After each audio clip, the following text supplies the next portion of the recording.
Damos comienzo a las noticias penales, junto al abogado Sergio Díaz Bravo y la conducción de Marcela Medina Adán. Bienvenidos. Muy buenos días, disfrutando de este viernes 11 de mayo, muy contentos de dar inicio esta mañana a un nuevo programa en Radio Esperanza FM. Saludos pero muy afectuosos a todos los auditores, nosotros felices de estar junto a ustedes.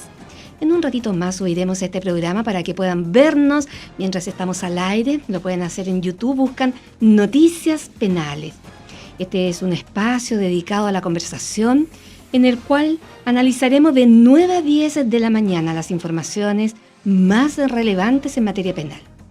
Agradecemos sus visitas en la red social de Facebook. Busquen Noticias Penales, donde pueden hacer sus comentarios.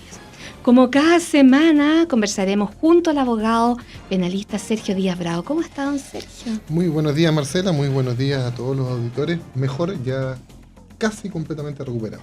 Recuperado de su garganta. Así es. Muy bien. Y en la conducción, quien está que cae también, un problema de la garganta, que les habla Marcela Medina Adán. Sean todos ustedes muy bienvenidos a la sintonía. Y a lo largo de todo Chile, nuestra señal online en esperanzafm.cl. Nos pueden escuchar en cualquier rinconcito de nuestro país. Nos encanta estar junto a ustedes, mucho más allá del dial. El tema de hoy para analizar junto al abogado Sergio Díaz: los 16 delitos sexuales contra menores que se declaran imprescriptibles. El veredicto condenatorio contra 3 de los 11 acusados en la muerte en matrimonio Lusinger-Macay. Para profundizar en estos temas, nuestro invitado de hoy es Ignacio Andrés Malik Mesa, Seremi de Justicia y Derechos Humanos de la región de la Araucanía. ¿Cómo estás, Seremi? Bienvenido. Muchas gracias, Marcela. Muy buenos días, Sergio.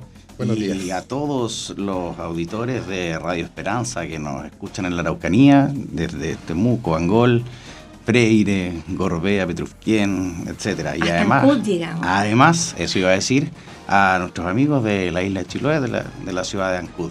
Y todos aquellos también que en cualquier lugar de Chile y del mundo nos pueden escuchar a través de su señal online. Muy bien, muchas gracias por estar aquí, ¿eh? Y también comentaremos las noticias penales más relevantes de la semana. Recordemos el brutal crimen de la pequeña Ámbar, de 1 año y 8 meses, hija de una madre incapacitada para cuidarla y de un padre del que no se conoce información. Los tribunales habían decidido dejarla al cuidado temporal de una tía biológica y su pareja. Fue su condena. El hombre Miguel Andrés Espinosa Aravena, de 30 años, es el único imputado por la Fiscalía por la violación y muerte de la niña en la localidad cordillerana de Rinconada de los Andes. En estas semanas, este tipo de delitos han llenado las páginas con informaciones desgarradoras, por nombrar algunas. Niña habría sido violada por su padrastro y luego por su padre tras recibir la custodia. Condenan a un hombre que embarazó a sobrina y abusó de su hija en Villarrica, entre otros hechos que nos llevan a pensar: ¿cuál es la protección que reciben los menores de edad en nuestro país? ¿Cuáles son las penas que deberían recibir los agresores? ¿Los delitos sexuales cometidos a menores deberían ser imprescriptibles? El tema de la prescripción en materia penal puede ser abarcado básicamente desde 2 ámbitos: la prescripción de la acción penal, por una parte, la prescripción de la pena, por otra. Ambos, en términos bien generales y de manera sencilla de comprender, podríamos decir que la prescripción implica el cumplimiento de un plazo determinado, y que, a propósito de ese cumplimiento de un plazo, se produce la extinción de determinados derechos o de determinadas obligaciones. Como les decía, en materia penal tenemos la prescripción de la acción penal, que consiste entonces en la imposibilidad de ejercer una acción penal en contra de una determinada persona por haber transcurrido este plazo. Y también la prescripción de la pena, que implica entonces la imposibilidad de que un condenado cumpla la pena que se le estableció a través de una sentencia.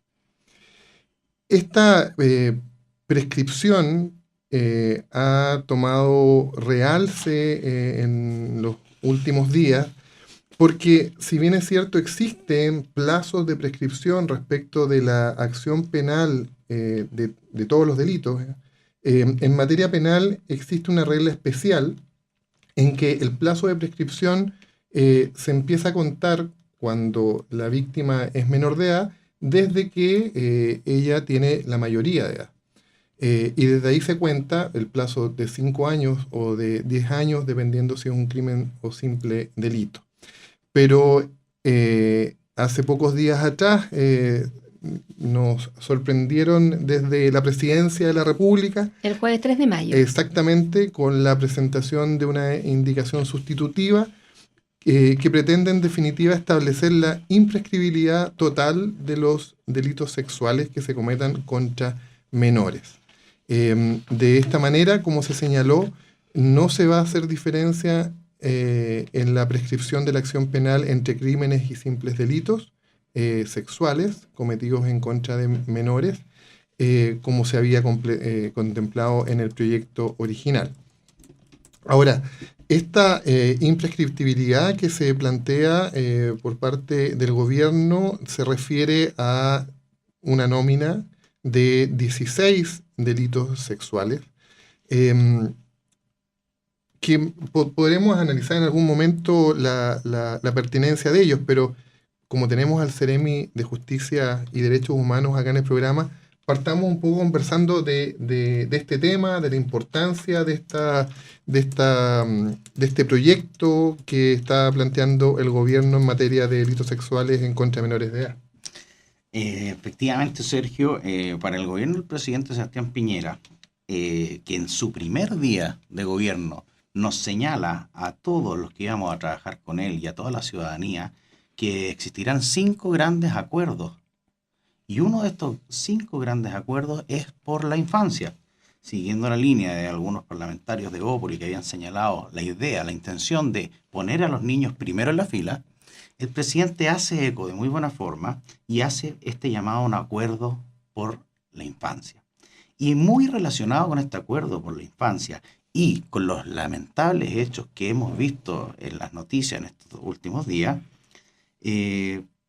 hacen esta indicación sustitutiva el día jueves 3 de mayo, que tiene una acogida transversal. Vimos nosotros en redes sociales, en los noticieros, que políticos de todos los partidos, de todas las tendencias, apoyaron y aplaudieron esta iniciativa. ¿Por qué? Porque es verdad que en Chile y en todos los países los niños son los más desprotegidos.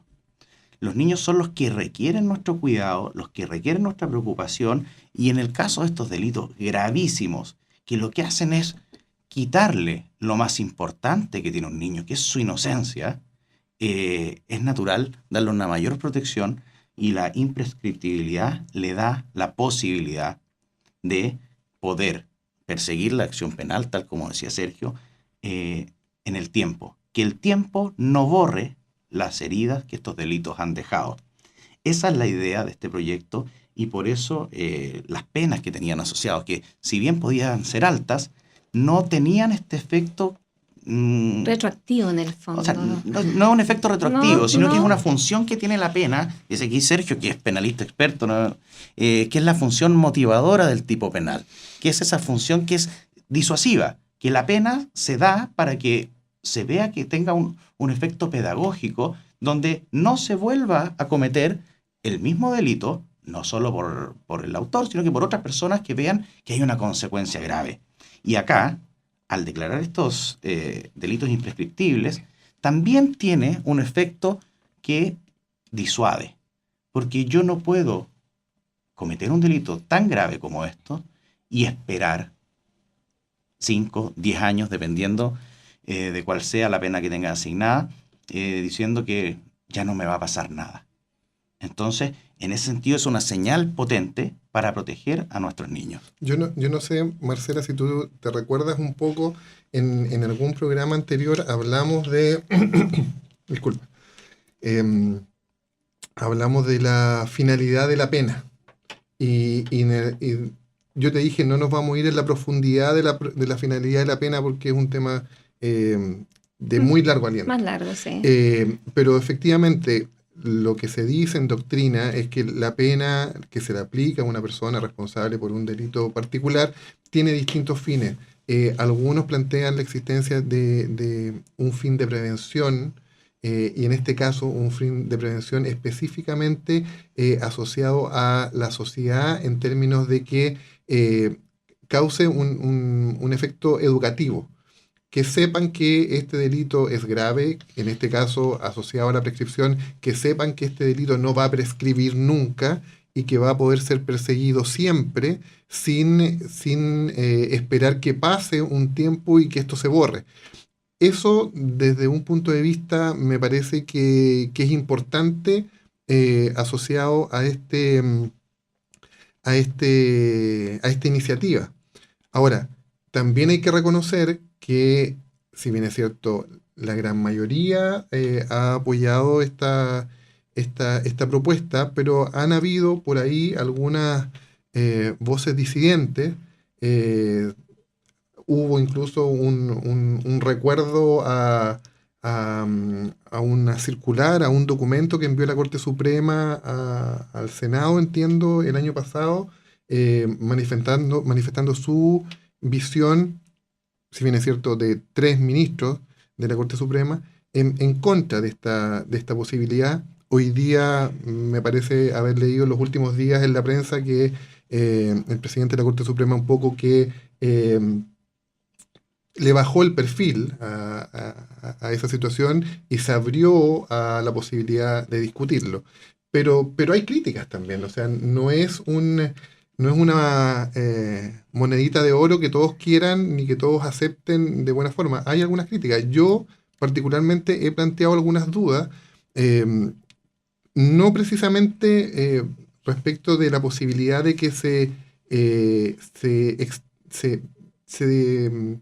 extienda eternamente en el tiempo la posibilidad de prescribir un delito. Mi duda es una duda más bien procesal, más bien del día a día, más bien ligado a la investigación. Estuve viendo por ahí una opinión, me parece que es del jefe de la Unidad de Delitos Sexuales de la Fiscalía Nacional, que decía, si ya nos era difícil investigar delitos acotados en el tiempo, esto puede ser mucho más complejo, porque ya los delitos sexuales, sobre todo tratándose de abusos, son de difícil investigación, y se ponía en ese escenario. ¿Cómo va a ser esto si nos amplían eternamente la posibilidad de investigar? ¿Qué capacidad vamos a tener de tener buenos medios de prueba? Y eso quizás a mí lo que me preocupa es el efecto que pueda traer en la población, en el sentido de que hoy día quizás con esto se plantea una expectativa que no se pueda cumplir posteriormente. Esas son como las 2 o 3 cosas que me preocupan en el análisis de esta normativa, que parto señalando que me parece importante discutirla a lo menos. A mí me gustaría como aterrizar esta idea. Vamos a una pequeña, por ejemplo, de 8 años, que haya sido abusada sexualmente. Con toda seguridad no sabe qué pasó. Pero pasa el tiempo, 20 años, 30 años, y el recuerdo llega. Generalmente siempre el abusador es una persona cercana. A lo mejor no se atrevió a decir algo. No supo qué estaba sucediendo, pero después puede hacerlo. Entonces yo creo que ahí es donde tenemos el hecho de poder hacer esas denuncias. Porque estos delitos son súper graves, son súper potentes. A uno le cuesta, a las personas les cuesta poder expresarlo con el tiempo. Y yo creo que eso es lo que, a raíz de eso, digamos, que se ha dado este tipo de denuncia. Porque, ¿qué hace un niño de 8 años? ¿Qué hace una niña de 9 años? No, por supuesto. Las denuncias acá van muchas veces por familiares, y hay muchas veces en que los autores de esta... Por ejemplo, un padrastro que tiene que protegerte, o un padre, ¿no es cierto? Claro, dentro de la familia. Claro, se ven enfrentados, por ejemplo, la madre, en tener que denunciar a un padrastro, que es su pareja, exacto, en contra de los delitos que se cometan en contra de su hijo. Pero más allá de eso, volviendo un poco a la imprescriptibilidad, está la posibilidad de que ese menor, al crecer, cuando tome conciencia, ¿ya? Y más adelante, cuando no solamente tome conciencia, porque dentro de estos delitos hay una parte que también se ve afectada, que hay un daño psicológico grave, y no solamente es el delito, sino que es la persona. Y acá se ha centrado esta indicación en la persona y en la posibilidad que tenga. Yo comparto con Sergio que en lo netamente jurídico y en lo procesal, por supuesto que van a haber dificultades. Los peritajes de carácter sexual necesitan cierta inmediatez.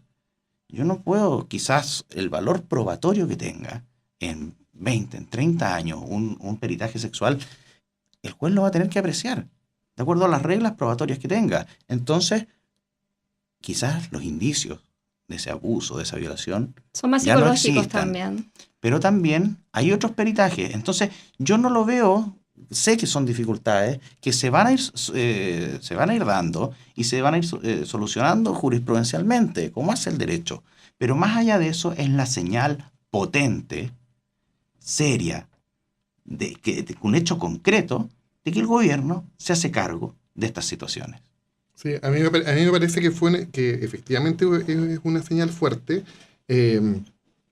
Entiendo que esto se estuvo discutiendo hasta minutos antes que se diera la noticia, porque la información que a mí me llegó es que se estaba conversando la posibilidad de extender el plazo de 5 o 10 años a un plazo común de 30. Pero de un momento a otro se tomó la decisión de decir, ok, para estos delitos cometidos en contra de menores de edad, vale más jugarnos la carta de darle la posibilidad de denunciar en el momento que lo estimen conveniente por todo el daño que sufren y que cuesta, como decía Marcela, cuesta mucho sacarlo afuera, dar la posibilidad sin limitación en el tiempo. Yo en eso concuerdo. Que es una señal importante, es una señal potente. Mantengo mis dudas, pero más a nivel de lo práctico del día a día. Y te repito, lo que no me gustaría que se produjera es que por las dificultades del día a día lleguemos algún momento a producir una frustración por no poder conseguir condenas por delitos que hayan ocurrido hace mucho tiempo. Esa es como la disyuntiva que a mí se me plantea, pero sin duda que encuentro que es una iniciativa importante, potente y que hay que destacar. ¿Qué le parece, Sergio, si vamos revisando ese listado de los delitos sexuales contra menores que estarán en la categoría de imprescriptibilidad? Dentro de del listado de delitos sexuales podemos señalar que se encuentra la producción de pornografía infantil. Estoy revisando el listado. El secuestro con violación. También está la sustracción de menores con violación. Sí, lo que pasa es que está la producción de pornografía infantil, sí, y al final de la lista está la comercialización y el almacenamiento. Echo de menos ahí la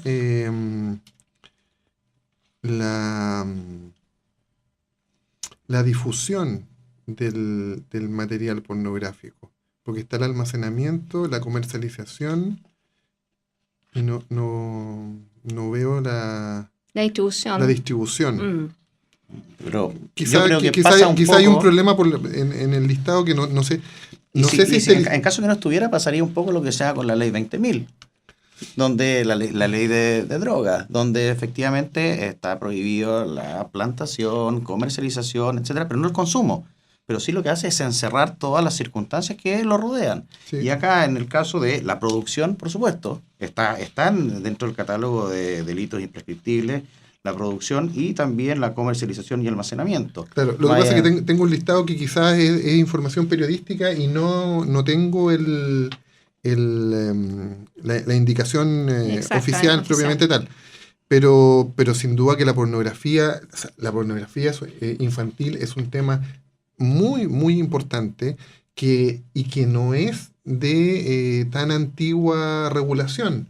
El tema de la pornografía infantil, si no me equivoco en las fechas, fue recién regulado en Chile a partir del año 2004, si no me equivoco.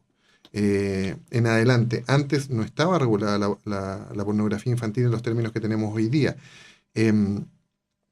Otro de los delitos que aparecen dentro de la nómina está el secuestro con violación, la sustracción de menores con violación, bueno, la violación propia, la violación impropia. Ahí tengo en la violación propia y la violación impropia, así como el abuso sexual agravado y el abuso impropio, tengo una duda, pero es más bien técnica, no sé si del momento, porque la violación propia es aquella que requiere aquellos elementos específicos de fuerza, de estar la persona privada de sentido. En cambio, la impropia se refiere más bien a la del menor de edad. Entonces, entiendo que esta, que es la de adulto, por decirlo de alguna forma, se va a aplicar la imprescriptibilidad cuando se cometió en contra del menor. Ahí me causa la duda. La violación, claro, lo que pasa es que la violación propia y la violación impropia, yo sin ser experto penal, pero la impropia es en menores de 14. Claro. Entonces, ¿qué pasa con los que están entre 14 y 18 años, que siguen siendo menores de edad? Pero tienen la edad, claro, para manifestar su consentimiento en materia sexual. Sí, entiendo tu duda y bueno. Son menores de 18. Este caso de la violación propia sería para los menores de 18 y mayores de 14. Así lo veo yo. Así debería ser. En una situación similar está el estupro, que está también dentro de ese rango de edad. La promoción o facilitación a la prostitución de menores. Corrupción de menores. Promoción o facilitación de servicios sexuales de menores de edad. La verdad es que tendríamos que dedicar mucho más tiempo en el análisis de cada uno de ellos. Para resumir un poco, el resto del catálogo se refieren un poco a los abusos sexuales, ya sea agravado, impropio, etcétera, y los distintos tipos de violaciones. Y sí, el robo con violación con homicidio, etcétera. Por lo general, todas estas penas de estos delitos son de presidio menor en su grado máximo o presidio mayor en su grado medio. O sea, que parten de los 3 y 1, salvo hay una pena, uno de estos delitos que tiene de 41 días en adelante, pero todos son de penas de 3 y 1 en adelante, la mayoría 5 y 1 en adelante. Entonces son delitos que tienen ya asociada una pena grave, así que hace sentido la modificación. Y continuamos en el dial de Esperanza FM. Nos encanta estar conectados con ustedes. Vamos juntos compartiendo el día. Y no se olviden que pueden escuchar este programa online en todo Chile en esperanzafm.cl. También hacer sus consultas en la red social de Facebook de Noticias Penales. Nuestro invitado de hoy, Ignacio Andrés Malich Mesa, Seremi de Justicia y Derechos Humanos de la región de la Araucanía. El sábado 5 de mayo, y luego de más de 30 jornadas de trabajo, la justicia dictó veredicto condenatorio contra 3 de los 11 acusados en la muerte del matrimonio Lusinger-Macay, absolviendo de todos los cargos a los otros 8 imputados en este caso. En específico, el Tribunal Oral en lo Penal de Temuco declaró como culpables en calidad de autores del delito de incendio con resultado de muerte en carácter terrorista a José Peralino Huinca, a José Tralcal Coche y Luis Tralcal Quidel. La audiencia de comunicación de fallo, en tanto, se realizará el lunes 11 de junio a las 11 horas, anunciaron en la instancia judicial. Quizás es importante aclarar en este punto una situación que pudiera ser confusa para los auditores. Efectivamente, este juicio terminó la semana pasada y el día sábado lo que ocurrió es que al término de cada juicio el tribunal debe emitir un veredicto, un pronunciamiento, en términos de señalar si el tribunal considera a el imputado que esté en audiencia, que esté en juicio, si lo considera culpable o inocente, o dicho de otra forma, si va a dictar veredicto condenatorio o absolutorio. Eso fue lo que ocurrió el día sábado pasado, en que se dio a conocer el veredicto del tribunal, cuyo contenido en particular decía que consideraba o que iba a dictar sentencia condenatoria respecto de 3 de los acusados y respecto del resto iba a dictar veredicto absolutorio. Lo que corresponde ahora es lo que se fijó para el día 11 de junio, esto es una audiencia en donde se da lectura al fallo, a la sentencia completa que resuelve todas las peticiones del Ministerio Público, de los querellantes y los alegatos que también pudieron hacer en su oportunidad las respectivas defensas. Entiendo que para el gobierno esta fue una sentencia importante. Obviamente el gobierno no se va a pronunciar respecto de los fallos de los tribunales, pero sí señaló que era importante desde el punto de vista de la manera como el tribunal catalogó los hechos y la utilización de la ley para darle connotación de terrorista a los hechos que estaban conociendo. Efectivamente, y bueno, en ese mismo sentido, las declaraciones de la vocera Cecilia Pérez y del ministro Andrés Chadwick, quienes señalaron que la importancia de este fallo, o sea, de este veredicto, todavía no tenemos la sentencia, es que se le da el carácter de terrorista a la participación de estos tres personas en el delito, de un delito terrible. Entonces, que tenga el carácter de terrorista, el gobierno le da la importancia que se merece para poder tomar las medidas que sean necesarias, ya más allá de lo judicial, tener sustento para tomar las medidas políticas y tener las herramientas necesarias para enfrentar estos casos terroristas a futuro y tener las medidas de prevención para que esto no vuelva a suceder. Si acá lo que como gobierno queremos es que este tipo de atentados no se repitan. Así que por eso es importante la catalogación que le da el gobierno a través de los ministros de Interior y la vocera. Bueno, Seremi, cerremos el tema entonces de lo que aconteció este día sábado, pero a través de las redes sociales se están insistiendo en el tema de la imprescriptibilidad y quieren que retomemos nuevamente con este sorpresivo anuncio realizado el jueves 3 de mayo del presidente Sebastián Piñera con relación a este tema. ¿Qué le parece si lo retomamos? Mira, yo en relación a ese punto, a mí me parece que hay que destacar la importancia de este catálogo de delitos y por qué se toma esta decisión. He escuchado algunas opiniones que dicen ¿por qué los delitos sexuales, que si bien es cierto son situaciones graves, pero ¿por qué no otros? ¿Por qué no, por ejemplo, un incendio con homicidio?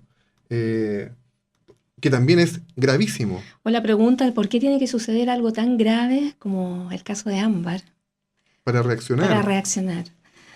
Pasa no solo en esta materia, sino que Sergio lo podrá corroborar, toda nuestra legislación va arreglando, tratando de mejorar, poniéndose sobre los hechos que van ocurriendo. Y así es el derecho en general. El derecho va dando respuestas a situaciones que se van modificando. Decía Sergio que los delitos de producción de material pornográfico no existían hace un tiempo. Porque claro, las redes sociales, ahora todo el mundo tiene un celular con cámara, son cosas que se van dando acá. Producir material audiovisual es muy fácil para cualquiera de nosotros. Entonces, ese tipo de situaciones, el derecho se va poniendo al día y van habiendo modificaciones. Y es así como hoy vemos que la importancia está en los niños, entonces nos hacemos cargo de ellos con este tipo de medidas y declarar la imprescriptibilidad de los delitos que los afectan a ellos. Yo creo que esa es la importancia y eso es el por qué se hace de esta forma. El delito, la ley, por ejemplo, la ley... Lo importante es que se haga.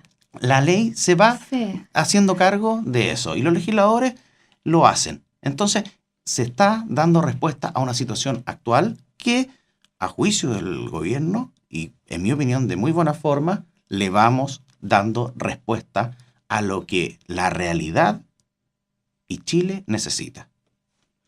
Muy bien. En el programa anterior tuvimos de invitados a 2 destacados periodistas con motivo de la celebración del Día de la Prensa. Estuvieron Mauricio Rivas Alvear, director del Diario Austral de la Araucanía, y Fernando Reyes Parra, periodista de Televisión Nacional de Chile, Red de Araucanía. Aprovechamos de enviarle un cariñoso saludo a ambos. Un cariñoso saludo a ambos. Un saludo a don Fernando y a don Mauricio. Esperamos tenerlos prontamente por acá también. No se querían ir, ¿se acuerdan? Estaban muy contentos. Y llamó la atención, fíjese, que las limitaciones a su trabajo que tienen los medios de comunicaciones al momento de informar, tomando en cuenta que los juicios son públicos. Escuchemos la opinión del periodista Fernando Reyes y ahí conversamos. Imagínate que nosotros estamos condicionados a grabar los 5 primeros minutos de la audiencia del día en 2 de los juicios más importantes que cruzan la causa mapuche. Exacto. Yo no sé cuál es la fijación de los magistrados de complejizar la labor de informar que tenemos los medios de comunicación. Nos otorgan 5 minutos de los cuales nadie habla en esos 5 minutos, entonces todos están como que para sacar imágenes, como una foto. Claro. Yo no sé si entienden la dinámica audiovisual tampoco. Yo no tenemos el tiempo los periodistas de intervenir en audiencia, entonces de hacer esas consultas, pero nos permiten estar solo los 5 minutos primeros de la audiencia en donde nadie habla y que se supone que en eso tenemos que hacer imágenes. Entonces, en lo personal, yo no sé cómo podemos trabajar, cómo podemos informar, cómo podemos llevarle a la comunidad las instancias de los juicios más importantes que está viviendo este país.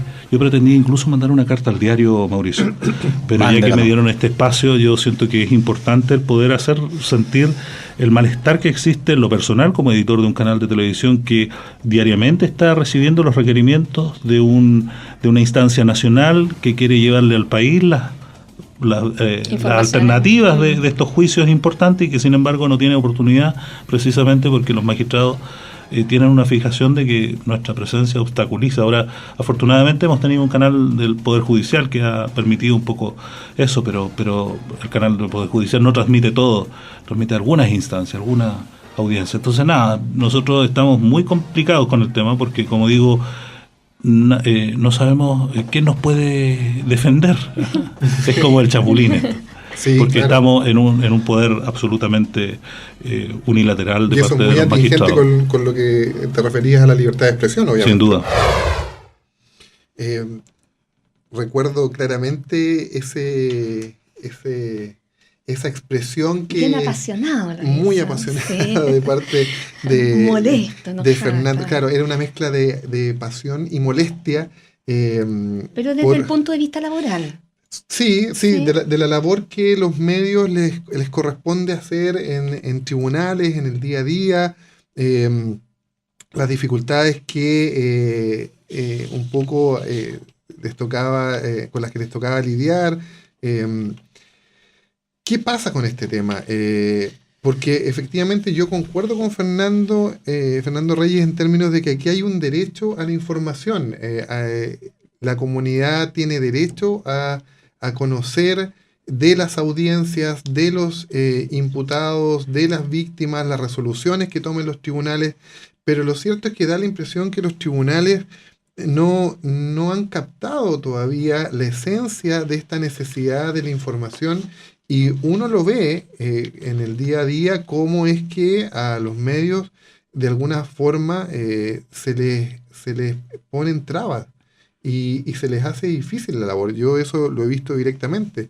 De verdad, a veces es como se se ve muy mal cómo efectivamente los mismos gendarmes les impiden el paso porque por orden de algún juez no los dejan incluso entrar a las salas de audiencia.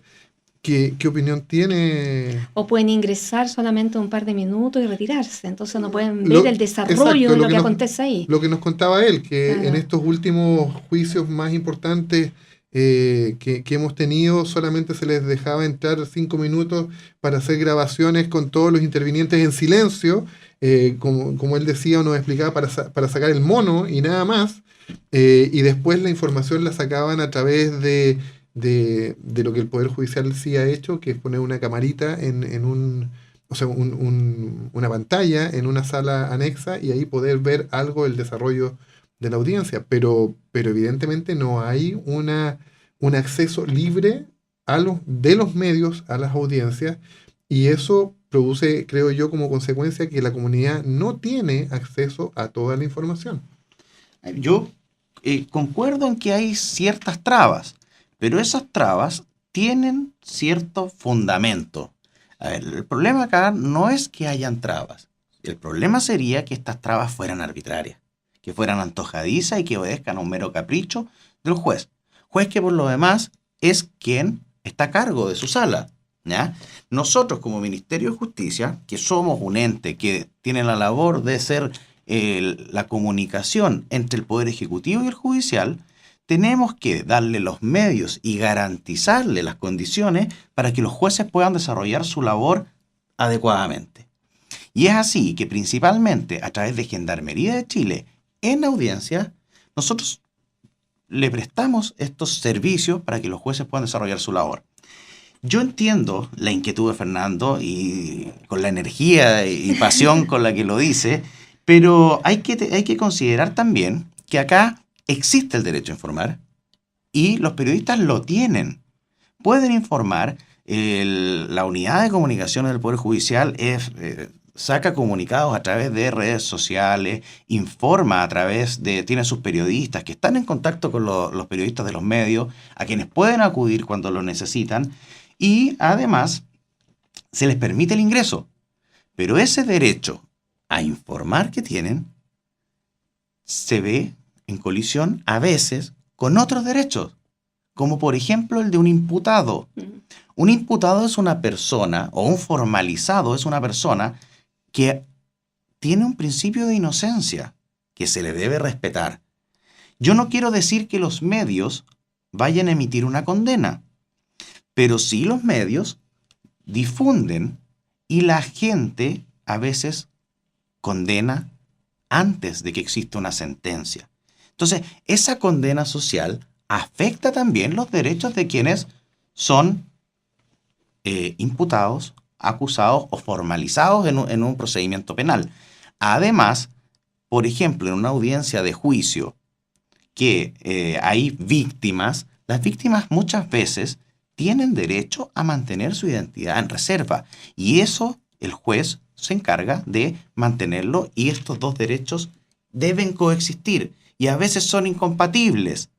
Y esa incompatibilidad yo entiendo, Fernando, yo entiendo la crítica, pero nosotros tenemos que pensar en los derechos. Y acá los derechos a veces se superponen y el juez debe decidir, caso a caso, audiencia a audiencia, qué derecho prima por sobre el otro. Muchos casos, sobre todo en delito económico, hemos visto que el caso Cabal, que se transmite la audiencia íntegramente a través de streaming de la página del Poder Judicial. Entonces, yo recojo la crítica, lo que me corresponde. Nosotros, a través de Gendarmería, estamos obligados, Gendarmería, a cumplir las instrucciones que le da el juez en su sala de audiencia. Y nosotros, con Gendarmería, tiene procedimientos instructivos claros para el resguardo de los imputados, el acceso a la sala de audiencia, el registro de las personas, garantizar la seguridad de todos los intervinientes en un juicio. A veces, delitos graves, la familia de la víctima quiere tomar medidas y tomar la justicia en sus propias manos en contra del formalizado, del acusado, del imputado. Entonces, tenemos que prestarle la seguridad al juez, a los fiscales, a los defensores, a la víctima y al mismo imputado. Entonces, yo me quedo con eso. entiendo la rabia, pero tiene un porqué. No, y aquí pasó algo bien especial, porque él dijo que iba a mandar una carta al diario, y está el director sentado al frente. Se la pasó ahí mismo. Claro. No, sí, fue un momento importante, porque la verdad es que al final como que todos nos apasionamos un poco con el tema, porque lo que decía incluso el director del diario, él decía, a nosotros se nos impide dar el nombre y mostrar el rostro de determinadas personas. Y ahí es donde yo entiendo que hay colisión de derechos, y yo entiendo que las víctimas tienen derecho a resguardar su identidad. También existe la obligación de resguardar la identidad de los adolescentes y menores, ¿verdad? Pero la duda es, o sea, yo no tengo la duda, yo tengo clara mi opinión en el punto. Lo que discutíamos ese día, ¿qué pasa con el formalizado, el imputado mayor de edad, ¿ya? De una situación socioeconómica media alta, en que por resguardar su identidad el tribunal obliga a los medios a no mostrar su rostro? Yo creo particularmente... Y no decir su nombre, solo iniciales. Solamente las iniciales. Yo creo que esa decisión... Debe ser pareja para todos. Exactamente. Sí. Me parece que es un tanto arbitraria. Porque es un adulto. ¿Y por qué no con el resto? Entonces, el director del diario decía, lo que pasa es que tiene buen abogado. Y yo le decía, no es un tema de tener buen o mal abogado. Porque es un tema de tener un abogado que lo solicite al juez. Claro, pero el argumento siempre va a ser el mismo. Entonces me decía, quizás tenía una mejor llegada con el tribunal. Pero yo creo, sinceramente, y les dije ese día, digamos las cosas como son, o yo digo las cosas como son desde mi punto de vista. Me parece que hay un poco de reflejo del tribunal en el imputado, que es más o menos de un estrato social similar, y por tanto lo voy a proteger porque me siento reflejado en él. Algo así, muy burdamente traté de decir, pero sí entiendo que hay colisión de derechos, sí entiendo que de parte del gobierno se trata de dar todas las posibilidades para que se desarrolle la actividad lo mejor posible. Evidentemente, Gendarmería hace su trabajo en base a las instrucciones del tribunal, pero quedan estos detallitos que causaron el día de ese programa este debate tan intenso y tan importante. Vamos a tener que invitar a Fernando a un café para continuar el debate entonces. Es que también es importante que los dos trabajan en medios de comunicaciones. Entonces, para ellos es importante poder dar esas informaciones. La información yo creo que se entrega, más allá de estas ciertas limitaciones. Sí, pero es que ahí topábamos en que ha cambiado. O sea, antes bastaba la fotografía, ahora no basta la fotografía. Sí. Y ahí vamos al punto que se había conversado en un comienzo. Ahora vamos con los videos, la cosa que es instantánea. Y hay que recordar también que esto ha cambiado, porque antes el procedimiento era secreto. Sí, absolutamente. Entonces, absolutamente. Sí, ha cambiado las necesidades y el procedimiento se ha ido adecuando. Y también hay que tener en consideración también las víctimas y los imputados que tienen todavía gozan de su presunción de inocencia. Pues. Muy bien. No queremos hacer esto, pero tenemos que despedir. Todos quieren volver, nosotros también. Yo quiero volver y si me invitan, vuelvo feliz. Muchas gracias. Bueno, agradecemos la visita de Ignacio Andrés Malik Mesa, Seremi de Justicia y Derechos Humanos de la región de la Araucanía. Que tenga un maravilloso viernes. Muchas gracias, Marcela. Muchas gracias, Sergio, por haberme invitado, por haberme permitido la oportunidad de discutir estos temas tan importantes y, por supuesto, disponible para ustedes y para los auditores de Radio Esperanza de toda la Araucanía, en Ancud y por la señal online en todo Chile y el mundo. Así que muchas gracias por la invitación. Lo que necesiten, a su disposición. Muy buenos días. Y continuamos junto al abogado penalista Sergio Díaz Bravo, desglosando las noticias penales de la semana. Ustedes pueden tomar contacto, hacer sus consultas legales al teléfono 45-231-4041 o al correo electrónico abogadosergiodiaz@gmail.com. Los invitamos a tomar contacto también en las redes sociales de Facebook de Noticias Penales. Agradecemos sus visitas. Y también pueden suscribirse al canal de YouTube de Noticias Penales. En un ratito más estará disponible este programa para que nos puedan ver y escuchar. Aprovechen así de mandar un saludo Claro. para todos. Fíjense que queremos destacar una noticia que marcó la semana y podríamos decir que de manera positiva. ¿Quiere terminar la semana de manera positiva? Por supuesto. Por supuesto, muy bien. Por distintas razones, Carabineros de Chile se han visto envueltos en diferentes delitos. Pero hay hechos que siguen demostrando que son una gran institución con una tremenda vocación de servicio. Complicados momentos terminaron en una historia con final feliz en Santiago Centro, luego que una mujer acudiera a Carabineros para que la asistiera en su parto. La madre, de nacionalidad ecuatoriana y 22 años, solicitó la ayuda cuando se encontraba con trabajo de parto en el baño de su casa. En ese momento, la cabo segunda Jocelyn Áviles llegó hasta el lugar, cortó el cordón umbilical, pero se dio cuenta que el recién nacido no tenía signos vitales. De inmediato, la uniformada le realizó maniobras de reanimación, trasladando rápidamente al bebé al hospital San Borja, ya respirando. Allí el menor fue estabilizado, mientras que la madre también fue atendida, estando en buenas condiciones de salud. Bonita noticia.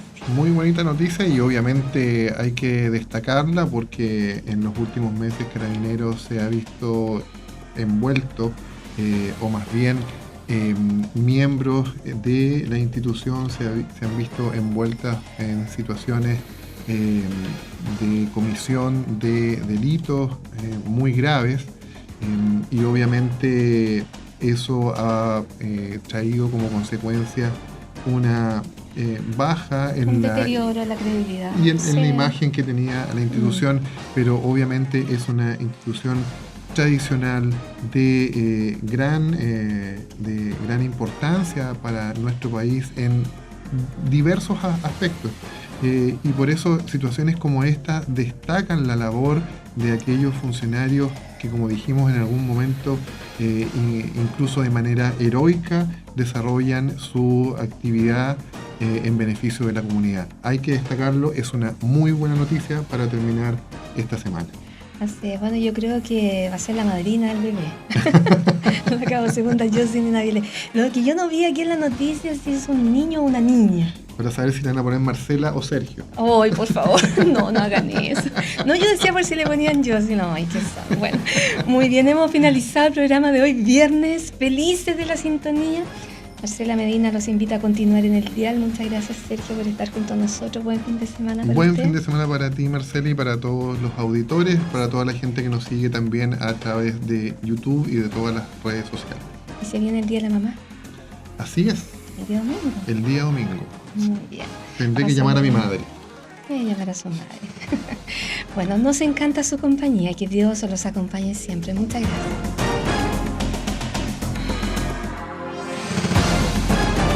Hemos finalizado el resumen de las noticias penales más relevantes de la semana, junto al abogado Sergio Díaz Bravo y la conducción de Marcela Medina Adán. Nos encontramos en una próxima oportunidad. Gracias por su sintonía.